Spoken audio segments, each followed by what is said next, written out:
یہ ٹاپک انتہائی لمبا ہے، رات بیت جائے گی لیکن بات ختم نہیں ہوگی۔ میں اپنا اور آپ کا جائزہ لوں تو ایک ایک لمحہ کہیں نہ کہیں اللہ تعالیٰ کی بغاوت میں اور عداوت میں اور اسلام کی دھجیاں اڑانے میں یا اسلام کے احکامات کو اپنے طور پر سمجھنے میں گزر رہی ہیں۔ اور یہ فحاشی، یہ جو ٹاپک چنا گیا ہے، یہ کوئی ایسے ہی نہیں چنا گیا، بہت سوچ سمجھ کر چنا ہے۔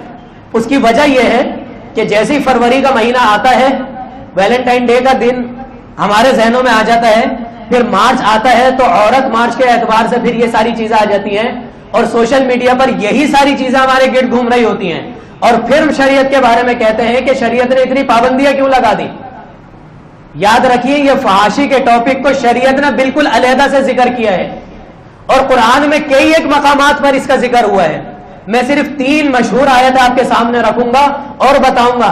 ایک آیت ہم بچپن سے سنتے ہوئے آ رہے ہیں، 21ویں سپارے کی پہلی آیت ہے، سورۃ العنکبوت ہے۔ عنکبوت سورت کے اعتبار سے 45ویں آیت ہے، اتل ما اوحی الیک من الکتاب واقم الصلاۃ۔ آگے کیا ہے؟ ان الصلاۃ تنہی عن الفحشاء والمنکر۔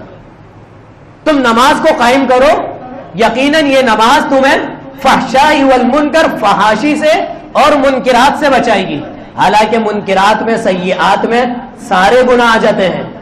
منکرات کسے کہتے ہیں؟ جس چیز کا انکار کیا گیا ہو، اس میں سارے گناہ آ جاتے ہیں۔ پھر بھی بتایا، کیونکہ ایک نمازی ہم نے خود دیکھا ہے، ایک لڑکا ہے، لڑکی ہے، نمازیں بھی پڑھ رہے ہیں، قرآن بھی پڑھ رہے ہیں، رمضان کے روزے بھی رکھ رہے ہیں، دینی گھرانہ بھی ہے، لیکن خلوتیں پاک نہیں ہیں، تنہائیاں پاک نہیں ہیں۔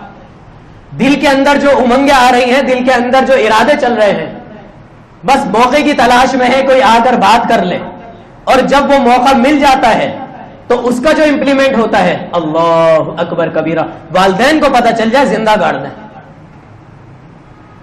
اس لیے بتایا گیا کہ نماز بار بار ایسی چیز ہے کہ تم گناہ کرتے ہوئے ہاتھ کانپ جانے چاہیے، دل ڈر جانا چاہیے، قدم رک جانے چاہیے، ذہن کے اندر خیالات کا آ جانا رک جانا چاہیے کہ میں اپنے پروردگار کو کیا منہ دکھاؤں گا۔ ان الصلاۃ تنہی عن الفحشاء والمنکر۔ اگر تم نماز کو بڑے خشوع و خضوع کے انداز میں، بڑے بہترین انداز میں، بڑا احسن طریقے سے، وقت کی پابندی کے ساتھ، پاکی کا پورا خیال کرتے ہوئے، جماعت کے ساتھ، سنت طریقے سے ادا کر رہے ہو، تم نماز کا حق ادا کر رہے ہو، تو نماز کا حق یہ ہے، ان الصلاۃ تنہی عن الفحشاء والمنکر، نماز کا حق اور نماز کا کام یہ ہے کہ وہ تمہیں فحاشی سے بھی روکے گی اور دیگر گناہوں سے بھی روکے گی۔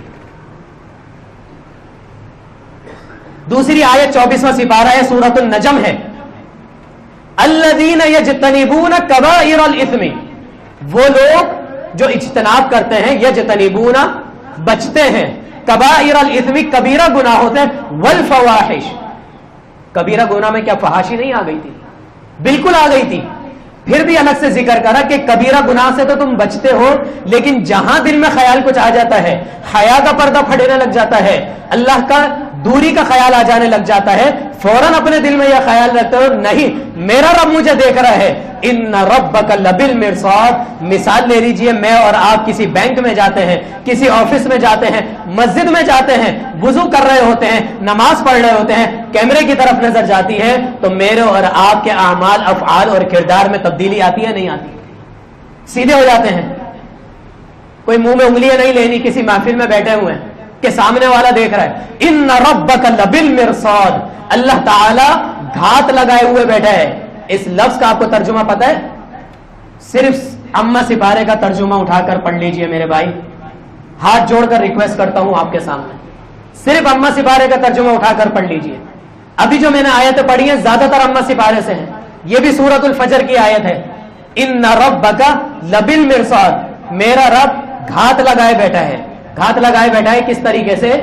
جب کوئی جنگ کا معاملہ ہوتا ہے تو پہاڑ کے کنارے پر جب کوئی نشانہ لگائے بیٹھا ہوتا ہے نا کوئی فوجی، اسے کہتے ہیں گھات لگائے بیٹھنا، کہ جیسے ہی کوئی دشمن آئے گا اس جگہ سے، ایک چھوٹی سی وادی ہے، چھوٹی سی گلی ہے، یہاں سے وہ گزرے گا اور میں اپنا نشانہ لگاؤں گا، اسے کہتے ہیں گھات لگائے بیٹھنا۔ بالکل ایک ایک حرکت پر نظر رکھنے، اللہ تعالیٰ ایک ایک حرکت پر نظر رکھا ہوا ہے۔ ان ربک لبالمرصاد، یہ وہ کیمرہ ہے. اگر میرے اور آپ کے ذہن میں آ جائے گا الذین یجتنبون کبائر الاثم، میں اور آپ کبیرہ گناہوں سے تو بچتے ہیں، والفواحش، اگر فحاشی سے بھی بچ جائیں گے تو الا اللمم، اللہ تعالیٰ چھوٹے گناہوں کو معاف کر دے گا.